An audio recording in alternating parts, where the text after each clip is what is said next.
Assassino que invadiu a escola e deixou 3 mortos e pelo menos 13 feridos no Espírito Santo é preso. Diretor da Polícia Rodoviária Federal vira réu por improbidade e Justiça dá 30 dias para a defesa. E você vai ver também. Expectativa de vida do brasileiro sobe para 77 anos. Black Friday exige atenção redobrada para não cair em golpes. Ucrânia luta para reparar energia em meio a temperaturas abaixo de 0 grau. Após lesão no jogo de ontem, Neymar e Danilo estão fora da fase de grupos da Copa do Mundo. Agora, no Jornal das 18h30.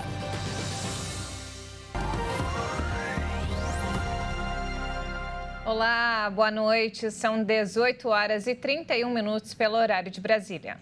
Boa noite. Você acompanha agora as principais notícias do Brasil e do mundo desta sexta-feira.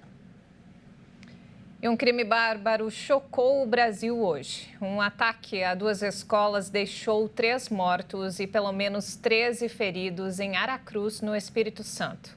O assassino foi preso pelas equipes de segurança no início da tarde e o Estado decretou luto oficial de 3 dias. Os disparos aconteceram por volta das 10 da manhã, depois de um jovem armado, usando roupas camufladas e máscara, invadir 2 escolas localizadas na mesma rua, em Aracruz, no Espírito Santo. As escolas estavam em horário de aula e funcionários correram para se esconder. O homem foi até o primeiro andar do prédio e atirou contra estudantes e professores. Ele deixou o local 1 minuto após a invasão e partiu em direção à segunda escola, que fica a menos de 1 quilômetro de distância. Segundo testemunhas, o jovem fugiu após o atentado. A polícia do Espírito Santo prendeu o criminoso no início da tarde de hoje. Segundo as autoridades, o autor dos disparos é um estudante de uma das escolas atacadas. O secretário de Segurança do Espírito Santo deu mais detalhes sobre os atentados. Na escola nós foram 11 vítimas, 2 vítimas foram a óbito e 9 foram socorridas. Uma outra escola tivemos 3 vítimas, onde uma infelizmente veio a óbito e 2 foram socorridas ao hospital. Os feridos foram levados para hospitais da região. Informação preliminar, inclusive por imagens, ele estava sozinho, informação preliminar, e ele arrombou um cadeado para ter acesso à escola. E próximo a esse acesso do portão estava a sala dos professores. Ele teve acesso direto à sala dos professores naquele momento do intervalo e assim surpreendeu, infelizmente, e vitimou 9 professores que foram socorridos e 2 foram a óbito. O Ministério Público Federal apresentou hoje uma ação de improbidade administrativa pelo uso indevido do cargo ao diretor da Polícia Rodoviária Federal, Silvinei Vasques. O MPF pede o imediato afastamento do diretor das suas funções por 90 dias e a condenação pela prática dolosa de improbidade administrativa por violar os princípios da administração pública. Na decisão, o juiz lembrou que Silvinei Vasques está de férias até o dia 6 de dezembro e quer ouvir a manifestação dele antes de decidir sobre o pedido de afastamento do cargo. O diretor-geral da Polícia Rodoviária Federal fez postagens em redes sociais desde o início das eleições, com mensagens de cunho eleitoral pedindo votos para um dos candidatos. Em novembro, o Ministério já havia entrado com liminar contra o diretor por desvio de finalidade, bem como de símbolos e imagem a fim de favorecer a candidatura nas eleições presidenciais. E o Tribunal de Contas da União determinou a suspensão dos recursos de campanhas publicitárias para sites que divulguem notícias falsas ou relacionadas a atividades ilegais. O relator do caso, ministro Vital do Rego, afirmou que publicidades do governo federal pararam em sites de fake news, promovendo o atual presidente da República, Jair Bolsonaro. As despesas gastas com propagandas nas emissoras de televisão em 2019 não tinham critérios definidos, segundo o ministro Vital do Rego. No ano seguinte, o ministro havia vetado a veiculação do governo em sites ilegais. O TCU determinou que o Ministério das Comunicações deve definir no prazo de 90 dias as diretrizes com orientações para o acompanhamento dos contratos firmados com agências de publicidade que veiculam anúncios de campanhas aos critérios agora definidos. O ministro Gilmar Mendes, do STF, rejeitou uma ação apresentada pela rede social Getter, conhecida por sua adesão política no Brasil e nos Estados Unidos. O documento apresentado pela defesa da rede social tinha o objetivo de preservar os usuários da plataforma e de outras redes e que a suspensão dos perfis seria censura prévia. O ministro lembrou que, em outubro, o STF formou maioria em plenário virtual a favor de manter uma resolução aprovada pelo TSE sobre fake news. A norma prevê que o tribunal pode determinar que as redes sociais e campanhas retirem do ar links com notícias falsas em até 2 horas. Gilmar Mendes enfatizou ainda que a Corte vetou a censura prévia à entidade jornalística, considerando essencial ao desenvolvimento da democracia a garantir a sua liberdade. E os nomes dos novos ministros do governo eleito devem ser anunciados no começo de dezembro. O grupo técnico tem até 30 de novembro para apresentar o relatório preliminar. Lula, que segue se recuperando de cirurgia na garganta, escalou Fernando Haddad para representá-lo no almoço anual da Febraban. A escolha reforça os sinais de que Haddad pode ser o escolhido para comandar a pasta da Fazenda. A expectativa de vida do brasileiro subiu para 77 anos. Os dados da tábua de mortalidade são divulgados anualmente pelo IBGE e foram publicados hoje no Diário Oficial da União. De acordo com o IBGE, entre 2020 e 2021, a expectativa de vida dos brasileiros passou de 76 anos e 8 meses para 77 anos. Os dados da tábua completa de mortalidade indicam que a longevidade atual corresponde a um acréscimo de 2 meses e 26 dias em relação ao valor estimado para o ano de 2020. Para a população masculina, a esperança de vida ao nascer seria de 73 anos e 6 meses e para as mulheres de 80 anos e 5 meses em 2021. Em 10 anos, a expectativa de vida aumentou 2 anos e meio. As informações fornecidas pelo estudo publicado anualmente servem de parâmetro para determinar o fator previdenciário no cálculo das aposentadorias do Regime Geral de Previdência Social. Os resultados ainda não abrangem o aumento extraordinário na mortalidade em decorrência da pandemia de Covid-19, doença que matou quase 690 mil brasileiros desde 2020. Segundo o IBGE, os dados só devem ser incorporados nas estimativas de 2022, a serem divulgadas no final do ano que vem. Em 1940, a expectativa de vida era de 45 anos e meio e a taxa de mortalidade infantil era de cerca de 146 óbitos para cada 1.000 nascidos vivos. Já em 2021, a taxa foi de 11 por 1.000. E vamos agora ao mercado financeiro. O dólar fechou em alta nesta sexta-feira, com o mercado reagindo mal à fala do ex-prefeito de São Paulo, Fernando Haddad, cotado para assumir o Ministério da Fazenda no próximo ano. A moeda norte-americana subiu 1,89% e encerrou o dia cotada a R$ 5,41 na venda. E hoje é dia de Black Friday, uma das principais datas para o comércio, com expectativa de movimentar mais de 4 bilhões de reais. O consumidor que pretende aproveitar as ofertas deve ficar muito atento para não cair em golpes e não gastar além do possível. Enfim, chegou a tão esperada data por muitos consumidores que pensam em fazer compras e aproveitar as promoções. A Black Friday. O dia de ofertas também traz boas expectativas para o comércio. O setor espera que os negócios aumentem e que as vendas movimentem mais de 4 bilhões de reais. Os segmentos de equipamentos eletrônicos e eletrodomésticos são os mais otimistas com a Black Friday. O consumidor que pretende gastar deve ficar atento às ofertas para não cair nos golpes. A atenção deve ser redobrada com os pagamentos, as páginas de e-commerce e os perfis de redes sociais. O consumidor também tem que tomar cuidado com as compras por impulso, já que pode se complicar com dívidas que não têm condições de arcar. Para não se enrolar em dívidas, a ideia é ter um planejamento para comprar somente o que pode pagar. Uma boa dica é ter objetivos específicos para evitar compras não programadas e limitar os gastos para não comprometer o orçamento. E vamos agora direto ao Rio de Janeiro com informações desta sexta-feira com o nosso repórter Anderson Nascimento. Boa noite, Anderson.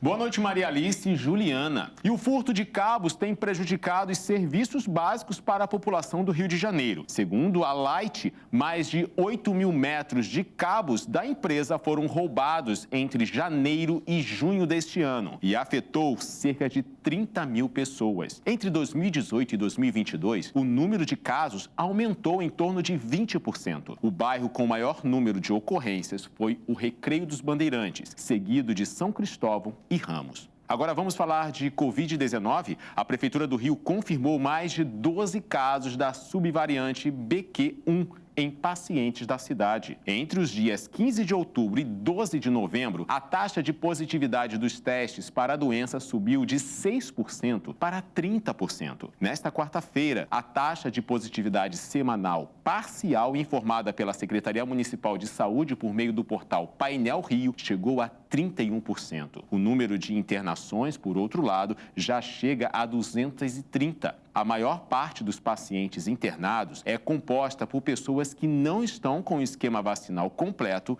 e não fizeram a dose de reforço. Maria Alice e Juliana, eu desejo a você e a todos que estão acompanhando um ótimo fim de semana. E eu volto na segunda com mais notícias do Rio. Até lá. Obrigada, Anderson. Um ótimo fim de semana para você também. Obrigada, Anderson. Até segunda.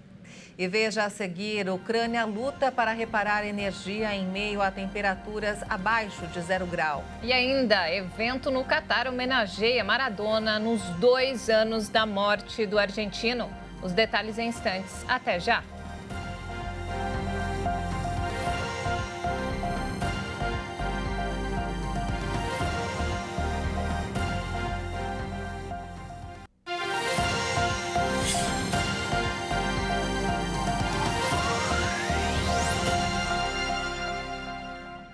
Estamos de volta, 18 horas e 44 minutos pelo horário de Brasília. As ruas de Pequim estavam quase vazias nesta sexta-feira, quando a China registrou outro recorde de infecções diárias por Covid e cidades de todo o país impuseram medidas e restrições para controlar surtos. Sem contar infecções importadas, a China registrou 32.695 novos casos locais na quinta-feira, um recorde diário pelo segundo dia consecutivo. As autoridades da capital chinesa bloquearam bairros e fecharam temporariamente lojas e outros negócios para reduzir o risco de infecções. E o presidente da Ucrânia cobrou da ONU uma ação contra os bombardeios russos que deixam milhões de pessoas no frio e na escuridão às vésperas do inverno. Volodymyr Zelensky classificou os bombardeios como crime contra a humanidade. A estratégia de Moscou de bombardear a infraestrutura energética, implementada a partir de outubro após vários reveses militares, foi denunciada como crime de guerra pelos aliados ocidentais de Kiev. 2 dias depois de Moscou voltar a bombardear infraestruturas energéticas e deixar milhões de pessoas sem luz em meio ao frio, cerca de metade dos habitantes da capital continuava sem energia elétrica. Nesta sexta-feira, engenheiros ucranianos ainda consertavam os danos causados pelos ataques russos.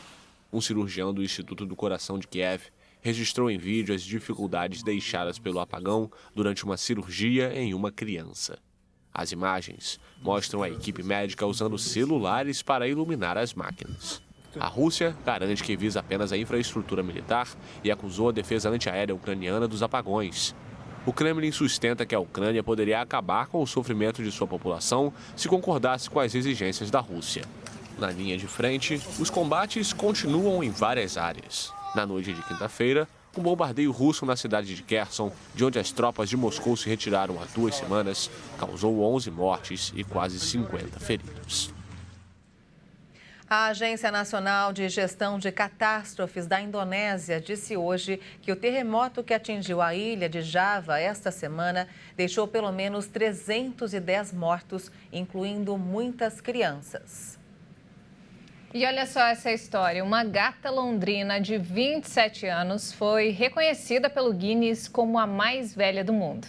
Pois é, a idade da gata, 27 anos, é o equivalente a 120 anos de um humano. Flossie esteve em várias casas desde que viveu como uma gatinha perdida perto de um hospital no noroeste da Inglaterra nos primeiros meses de sua vida em 1995. Ela foi adotada por um funcionário do hospital com quem viveu por 10 anos antes de seu dono morrer. Flossie foi acolhida em outros 2 lares antes de ser enviada para uma ONG. Foi quando a notícia de sua incrível idade se espalhou e a jornada para confirmar seu registro começou. Ela ganhou um novo sopro de vida quando a instituição de caridade a colocou em um lar amoroso. A nova dona, Vicky, tem alguns meses a mais de idade do que Flossie e tem experiência em cuidar de gatos idosos. Não sinto que estou dividindo minha casa com a gata mais velha. Sinto que esta é a casa dela e estou invadindo seu espaço. Estou gostando muito. Ela é uma ótima colega de quarto e nos damos muito bem. Não sinto que estou morando com uma veterana. O que a jovem de 27 anos de idade não imaginava é que estava oferecendo seu lar a uma recordista. Flossie tem cerca de 120 anos humanos. Ah, se pudéssemos ter uma aparência tão boa na velhice. E vamos falar agora sobre a Copa do Mundo.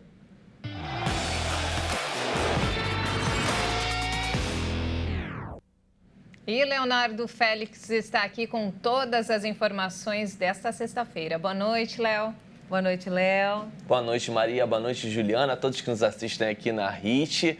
Infelizmente, tivemos uma confirmação importante hoje em relação à seleção brasileira. O técnico Tite vai ter 2 baixas para os próximos jogos da fase de grupos. O atacante Neymar e o atacante Danilo sofreram lesões ligamentares no tornozelo e só vão voltar no eventual confronto pelas oitavas de final. Em boletim à imprensa, o médico da seleção brasileira, Rodrigo Lasmar, falou sobre a situação dos atletas. Os jogadores continuam em tratamento. É muito importante nós termos muita calma, tranquilidade. Essa avaliação será diária para que nós tenhamos, então, informações e tomarmos as melhores decisões a partir disso. Já podemos adiantar que não teremos os 2 jogadores para o nosso próximo jogo, mas eles permanecem em tratamento com o nosso objetivo de tentá-los recuperá-lo a tempo para essa competição. Sem Neymar e Danilo, o Brasil volta a campo na próxima segunda-feira para encarar a Suíça. A seleção encerra a participação na fase de grupos no próximo dia 2 de dezembro contra Camarões. E na partida de hoje, a primeira do dia, o Irã, que tinha sido goleado pela Inglaterra na estreia, lutou até o final e venceu o país de Gales. O triunfo mantém as chances de classificação dos persas. Já os galeses estão praticamente eliminados da Copa. Em jogo de poucas oportunidades, o Irã foi quem levou mais perigo desde o início na partida contra o país de Gales. Aos 15 minutos do primeiro tempo, Golizadeh teve um gol anulado por impedimento.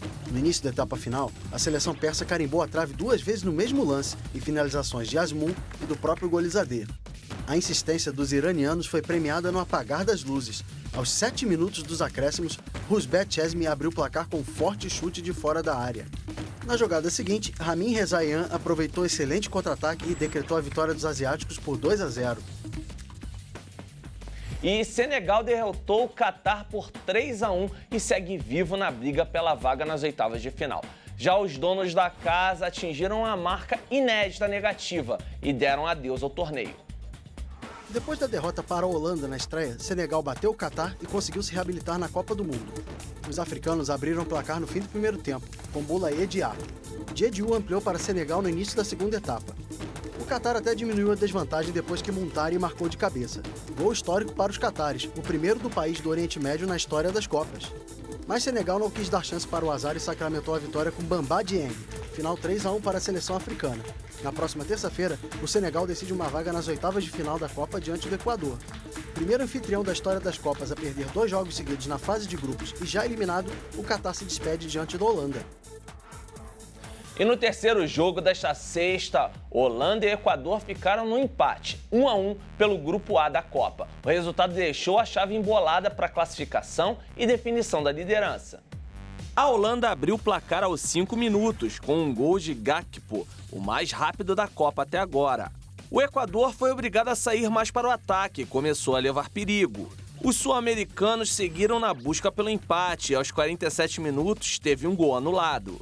Na segunda etapa foi a vez dos equatorianos marcarem logo nos primeiros minutos. Ener Valencia aproveitou o rebote do goleiro e mandou para as redes. O atacante do Equador é o artilheiro da Copa do Catar com 3 gols. Além disso, ele é responsável pelos últimos 6 gols da seleção tricolor em mundiais.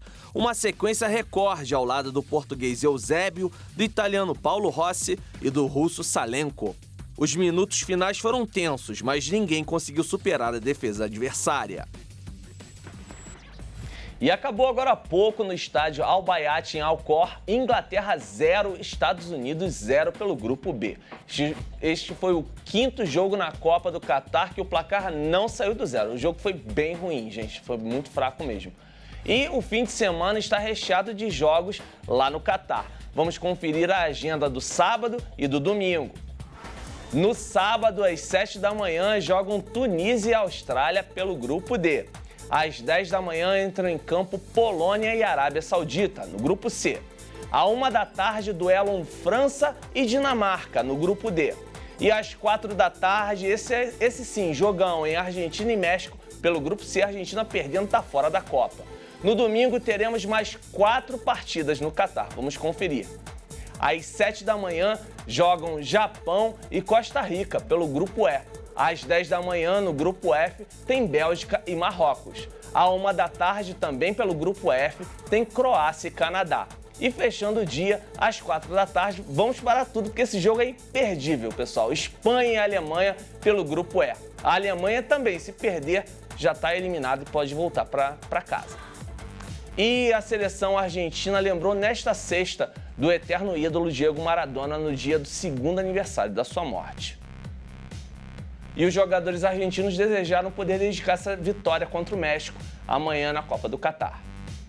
Em 1986, no México, Maradona contou com a ajuda da mão para fazer um gol irregular na vitória sobre a Inglaterra nas quartas de final.